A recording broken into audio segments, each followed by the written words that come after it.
the story of Ahikar. We have in the story of Ahikar one of the most ancient sources of human thought and wisdom. Its influence can be traced through the legends of many people, including the Old and New Testaments. A mosaic found in Treves, Germany, pictured among the wise men of the world, is the character of Ahikar. Here is his colorful tale. The date of the story has been a subject of lively discussion. Scholars finally put it down about the 1st century when they were proved in error by the original story, turning up in an Aramea papyrus of 500 BCE among the ruins of Elephantine. The story is obvious fiction and not history. In fact, the reader can make its acquaintance in the supplementary pages of the Arabian Nights. It is brilliantly written, and the narrative, which is full of action, intrigue, and narrow escape, holds the attention to the last. The liberty of imagination is the most precious possession of the writer. The writing itself is into 4 phases: the narrative, the teaching, as a remarkable series of proverbs, the journey to Egypt, and the similitudes are parables with which Ahikar completes the education of his erring nephew. And what is the reference to Luqman? Are they trying to say that Luqman is Ahikar? Luqman and Ahikar, I don't remember what Ahikar would mean, so I'll probably look that up before we finish this series. But chapter 1, Ahikar, Grand Vizier of Assyria, has 60 wives, but is fated to have no son. Therefore he adopts his nephew. He crams him full of wisdom and knowledge, more than of bread and water. 25 verses. The story of Ahikar the wise, vizier of Sennacherib the king, and of Nadan, sister's son to Ahikar the sage. So maybe this comes from something that was in cuneiform, like much of the Bible, and its older versions started out as.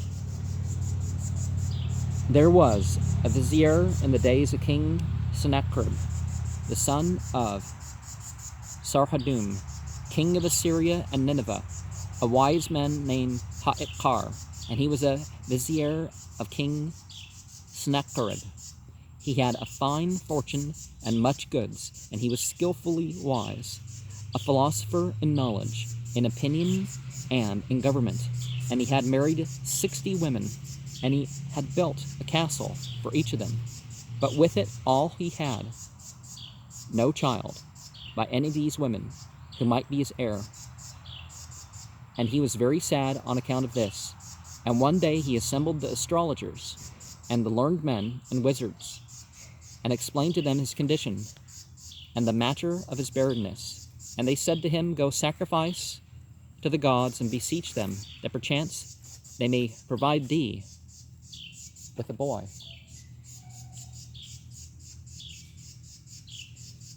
And he did as they told him, and offered sacrifices to the idols. Well, not everything had an idol, but yeah.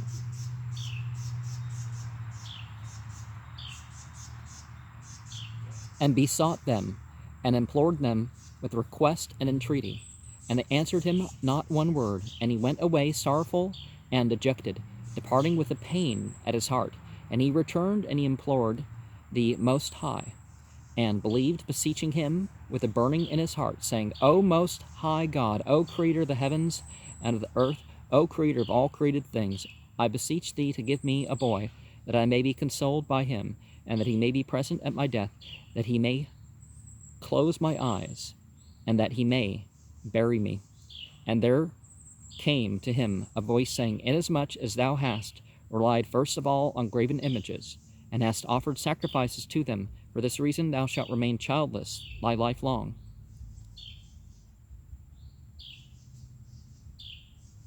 But take Nadon, thy sister's son, and make him thy child, and teach him thy learning, and thy good breeding.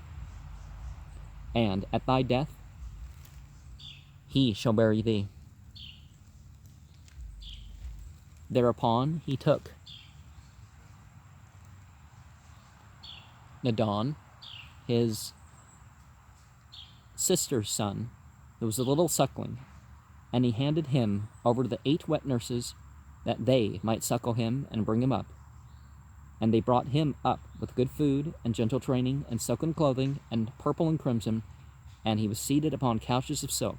And when Nadon grew big and walked, shooting up like a tall cedar, he taught him good manners, and writing and science and philosophy. And after many days, King Sennacherib looked at Ahikar and saw that he had grown very old, and moreover he said to him, O my honored friend, the skillful, the trusty, the wise, the governor, my secretary, my vizier, my chancellor, and director, verily thou art grown very old and weighted with years, and thy departure from this world must be near. Tell me who shall have a place in my service after thee. And Ahikar said to him, O my lord, may thy head live forever. There is Nadon, my sister's son, I have made him my child, and I have brought him up and taught him my wisdom and my knowledge. And the king said to him, O Ahikar, bring him to my presence, that I may see him, and if I find him suitable, put him in thy place. And thou shalt go thy way to take a rest, and to live the remainder of thy life in sweet repose. Then Ahikar went, and presented Nadon his sister's son, and he did homage, and wished him power and honor. And he looked at him, and admired him, and rejoiced in him, and said to Ahikar, Is this thy son, O Ahikar? I pray that God may preserve him.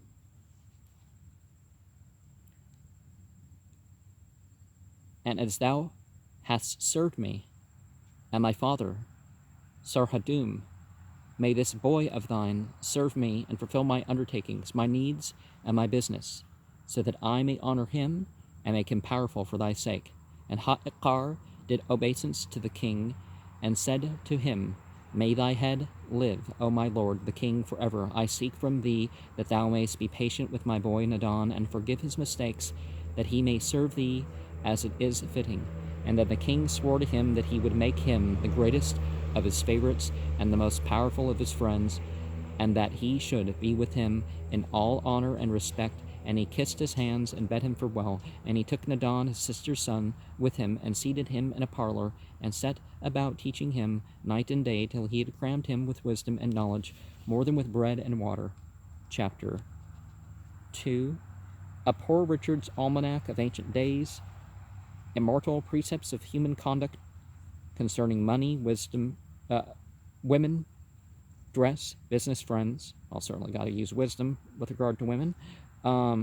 Especially interesting proverbs are found in verse 12, 17, 23, 37, 45, 47, and compare verse 63 with some of the cynicism of today.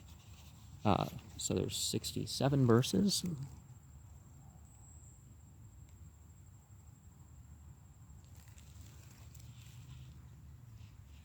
Thus he taught him, saying, O my son, hear my speech, and follow my advice, and remember what I say. O my son, if thou hearest a word, let it die in thy heart, and reveal it not to another, lest it become a live coal, and burn thy tongue, and cause a pain in thy body, and thou gain a reproach, and art shamed before God and man. O my son, if thou hast heard a report, spread it not, and if thou hast seen something, tell it not. O my son, make thy eloquence easy to the listener, and be not hasty to return an answer. O my son, when thou hast heard anything, hide it not.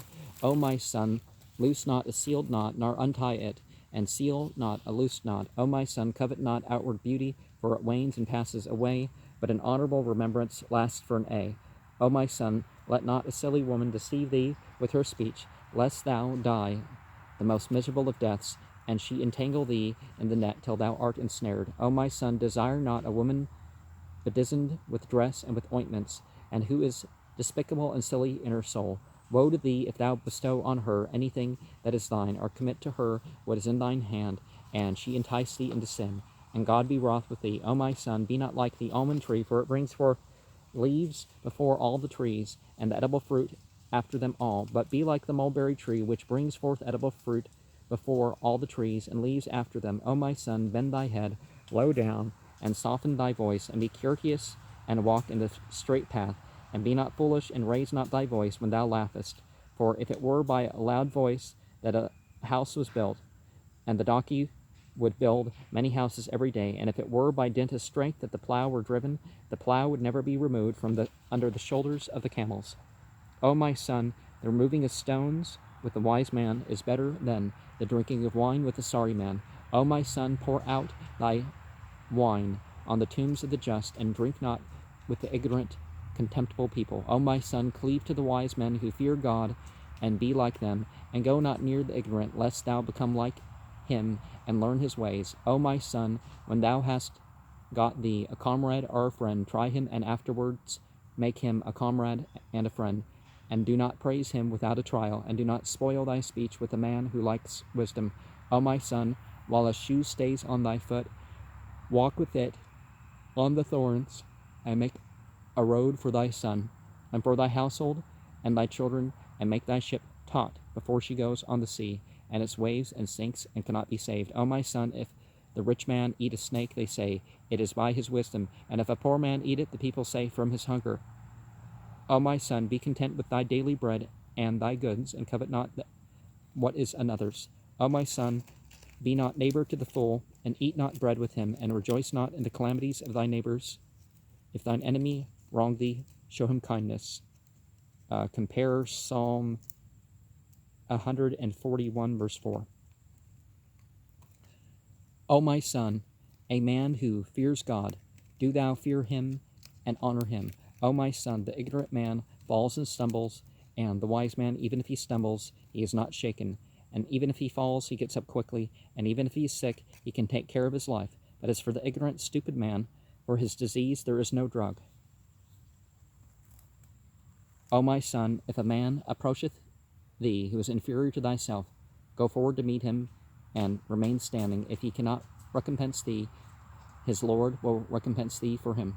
O my son, spare not to beat thy son, for the drubbing of thy son is like manure to the garden, and like tying the mouth of a purse, and like the tethering of beast, and like the bolting of the door. O my son, restrain thy son from wickedness, and teach him manners before he rebels against thee, and brings thee into contempt amongst the people, and thou hang thy head in the streets and the assemblies, and thou be punished for the evil of his wicked deeds. O my son, get thee a fat ox with foreskin, and a donkey great with its hooves, and get not an ox with large horns, nor make friends with a tricky man, nor get a quarrelsome slave, nor a thievish handmaid, for everything which thou committest to them they will ruin. Now, I may have glossed over it with some of these, but, you know, when I say that that one word that I render as donkey, I mean donkey, so, yeah.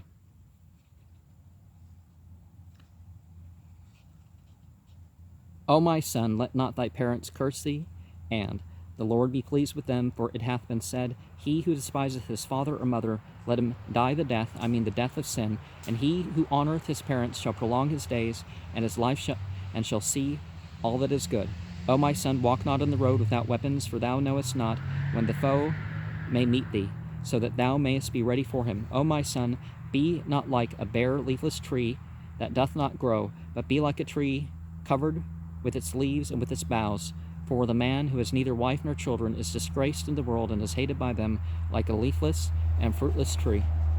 O my son, be like a fruitful tree on the roadside, whose fruit is eaten by all who pass by, and the beasts of the desert rest under its shade, and eat of its leaves. O my son, every sheep that wanders from its path and its companies become food for the wolf. O my son, say not, my Lord is a fool, and I am wise, and relate not the speech of ignorance and folly, lest thou be despised by him. O my son, be not one of those servants to whom their lords say, get away from us, but be one of those to whom they say, approach and come near to us.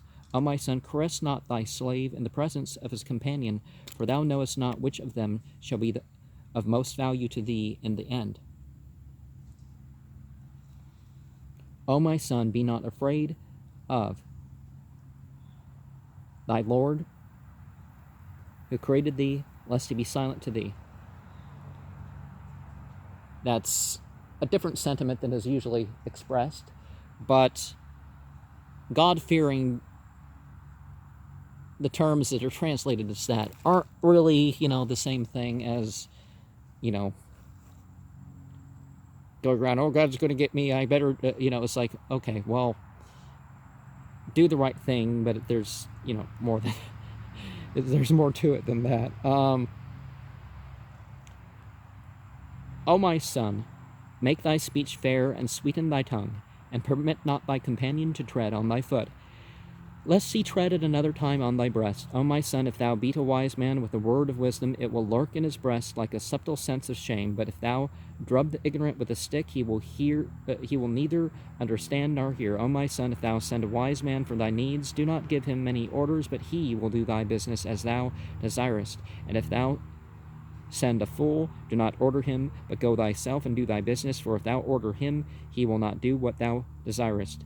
If they send thee on business, hasten to fulfill it quickly. O my son, make not an enemy of a man stronger than thyself, for he will take thy measure and his revenge on thee. O my son, make a trial of thy son and of thy servant before thou committest thy belongings to them, lest they make away with them. For he who hath a full hand is called wise, even if he be stupid and ignorant, and he who hath an empty hand is called poor, ignorant, even if he be the prince of sages. O my son, I have eaten colocynth and swallowed aloes, and I have found nothing more bitter than poverty and scarcity. A colocynth, isn't that like a citron? Is that a word for a citron? O my son, teach thy son frugality and hunger, that he may do well in the management of his household. O my son, teach not to the ignorant the language of the wise men, for it will be burdensome to him. O my son, display not thy condition to thy friend, lest thou be despised by him. O my son, the blindness of the heart is more grievous than the blindness of the eyes. For the blindness of the eyes may be guided little by little, but the blindness of the heart is not guided, and it leaves the straight path and goes in a crooked way. O my son, the stumbling of a man with his foot is better than the stumbling of a man with his tongue. O my son, a friend who is near is better than a more excellent brother who is far away. O my son, beauty fades, but learning lasts, and the world wanes, and becomes vain, but a good name neither becomes vain nor wanes. O my son, the man who hath no rest, his death were better than his life, and the sound of weeping is better than the sound of singing. For sorrow and weeping, if the fear of God be in them, are better than the sound of singing and rejoicing. O my son, the thigh of a frog in the hand is better than a goose in the pot of thy neighbor, and a sheep near thee is better than an ox far away, and a sparrow in thy hand is better than 1,000 sparrows flying, and poverty which gathers is better than the scattering of much provision, and a living fox is better than a dead lion, and a pound of wool is better than a pound of wealth, I mean of gold and silver, for the gold and silver are the hidden and covered up in the earth, and are not seen, but the wool stays in the markets, and is seen, and is a beauty to him who wears it. O my son, a small fortune is better than a scattered fortune. O my son, a living dog is better than a dead poor man. O my son, a poor man who does right is better than a rich man who is dead in sins. Now we go back, 1,000 sparrows flying is compared here to a bird in the hand is worth 2 in the bush. 2 Timothy 4:17, which is not the first. I think Aesop's fables beat Timothy to that, but yeah. So back to 53. O my son, keep a word in thy heart, and it shall be much to thee, and beware lest thou reveal the secret of thy friend. O my son, let not a word issue from thy mouth till thou hast taken counsel with thy heart, and stand not betwixt persons quarreling, because from a bad word there comes a quarrel, and from a quarrel there comes war, and from war there comes fighting, and thou wilt be forced to bear witness, but run from thence and rest thyself. O my son, withstand not a man stronger than thyself, but get thee a patient spirit, and endurance, and an upright conduct, for there is nothing more excellent than that. O my son, hate not thy first friend, for the second one may not last. O my son, visit the poor in his affliction, and speak of him in the Sultan's presence, and do thy diligence to save him from the mouth of the lion.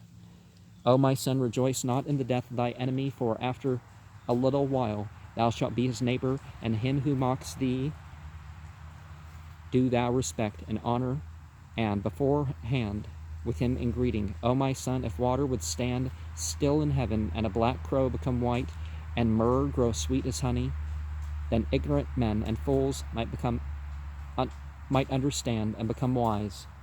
O my son, if thou desire to be wise, restrain thy tongue from lying, and thy hand from stealing, and thine eyes from beholding evil, and then thou wilt be called wise.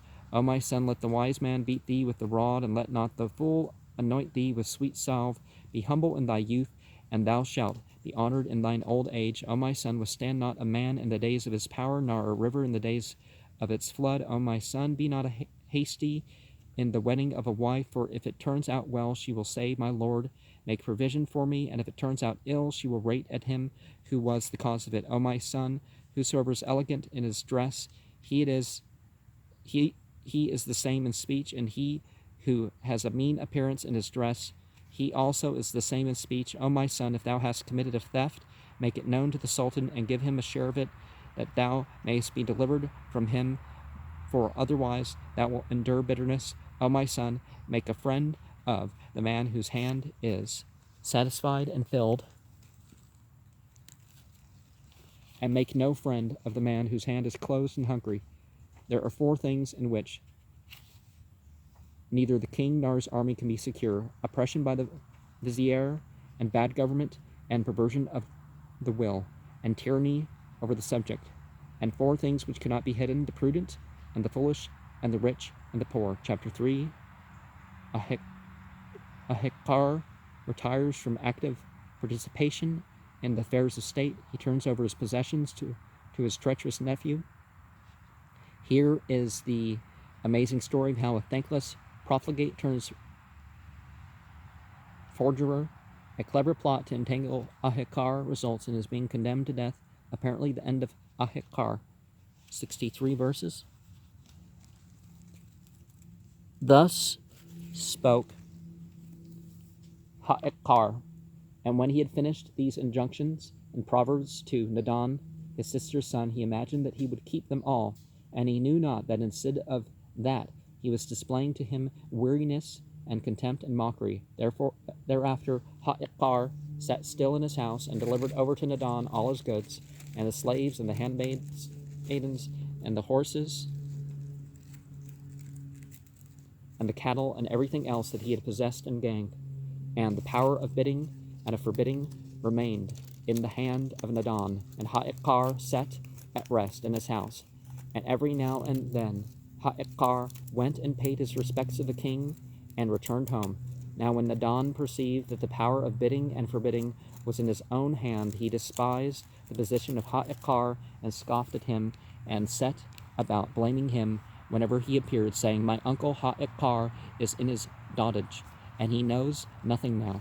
And he began to beat the slaves and the handmaidens, and to sell the horses and the camels and the spendthrift with all that his uncle Ahikar had owned. And when Ahikar saw that he had no compassion on his servants, nor on his household, he arose and chased him from his house, and sent to inform the king that he had scattered his possessions and his provision. And the king arose and called Nadan, and said to him, While Ahikar remains in health, no one shall rule over his goods, nor over his household, nor over his possessions. And the hand of Nadan was lifted off from his uncle Ahikar, and from all his goods, and in the meantime he went neither in nor out, nor did he greet him. Thereupon Ahikar repented him of his toil with Nadan, his sister's son, and he continued to be very sorrowful. And Nadan had a younger brother named Benu Zardan. So Ahikar took him to himself, and placed him Nadan, and brought him up, and honored him with the utmost honor. And he delivered over to him all that he possessed, and made him governor of his house. Now when Nadan perceived what had happened, he was seized with envy and jealousy, and he began to complain to everyone who questioned him, and to mock his uncle Ahikar, saying, "My uncle has chased me from his house, and has preferred my brother to me, but if the Most High God give me the power, I shall bring upon him the misfortune of being killed." And Nadan continued to meditate as to the stumbling block he might contrive for him.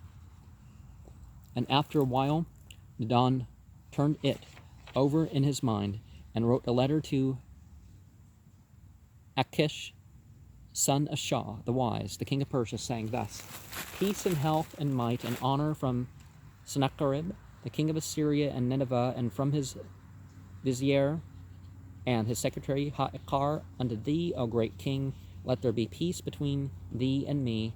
And when this letter reaches thee, if thou wilt arise and go quickly to the plains of Nisreen and to Assyria and Nineveh, I will deliver up the kingdom to thee without war and without battle array." And he wrote also another letter in the name of Ahikar to Pharaoh, king of Egypt: "Let there be peace between thee and me, O mighty king.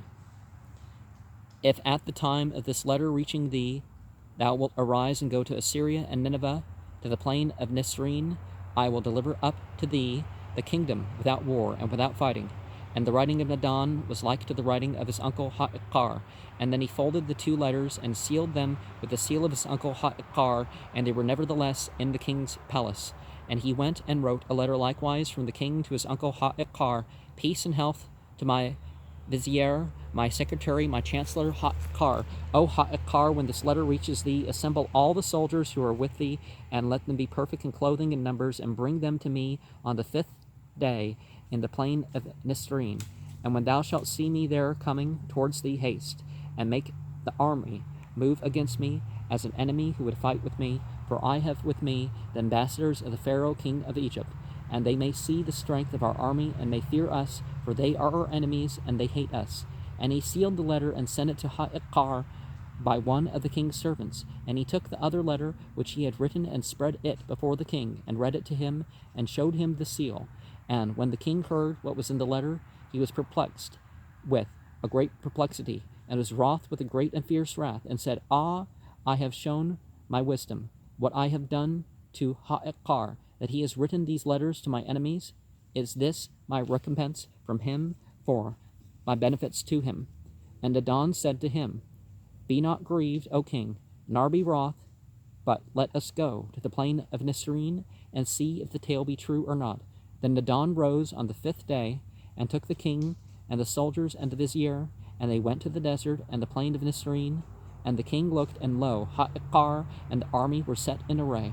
And when Ahikar saw that the king was there, he approached and signaled to the army to move as in war, and to fight in array against the king, as it had been found out in the letter, he not knowing what a pit Nadan had digged for him.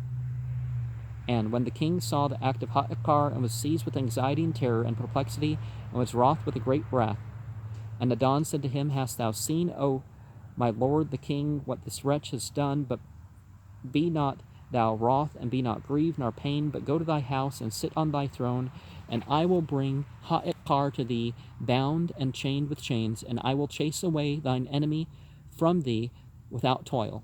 And the king returned to his throne, being provoked about Ahikar, and did nothing concerning him. And Nadan went to Ahikar, and said to him, "Wallah, my uncle, the king very rejoiced in thee, and with great joy and thanks, for thee having done what he hath commanded thee." Now, let's not be confused and think that Arabic starts with Islam or or what they call or Aramaic or Biblical Hebrew starts with some scripture or something like that, because none of these things do. Enochian and some other side stuff kind of does start with those transmissions, but those weren't languages that had a secular use. So I don't know, what were they saying, the Quran, because this went through what we have went through Arabic transmission. But remember, back before the modern nowadays, if you speak Arabic, you're going to say, and you believe in Godhead, you're going to say Allah, Allahumma, stuff like that, just the same as a monotheist would. And same thing in the Bible. Abhe, Allah, Elohim. If you can take that as Yahweh, why can't you understand that in other languages you're doing the same thing? So I don't. When does it say this particular version of the story is? Because it goes back. Okay. And now he hath sent me to thee. Because Arabic doesn't go back 500 BCE, so yeah.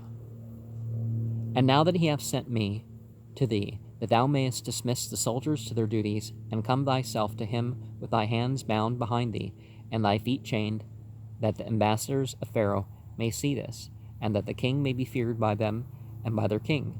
Then answered Ahikar and said, To hear is to obey. And he arose straightway, and bound his hands behind him, and chained his feet.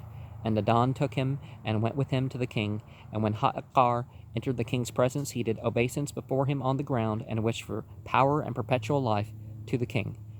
Then said to the king, O Ahikar, my secretary, the governor of my affairs, and chancellor, the ruler of my state, tell me what evil I have done to thee, that thou hast rewarded me by this ugly deed.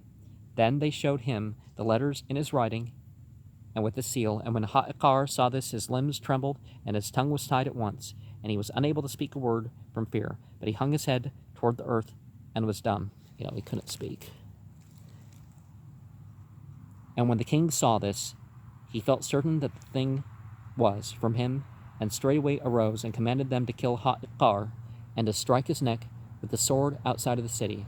Then Nadan screamed and said, O Ahikar, O blackface, what avails thee thy meditation, or thy power in the doing of this deed to the king? Thus says the storyteller, and the name of the swordsman was Abu Samik. Samik? Well, there's a regular K. It's not a Q at the end of this, so Samik.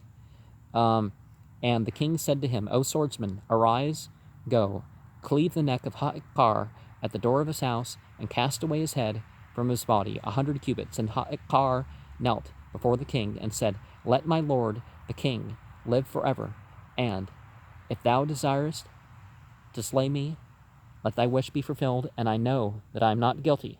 But the wicked man has to give an account of his wickedness. Nevertheless, O my lord the king, I beg of thee and of thy friendship, permit the swordsman to give my body to my slaves, that they may bury me, and let thy slave be thy sacrifice.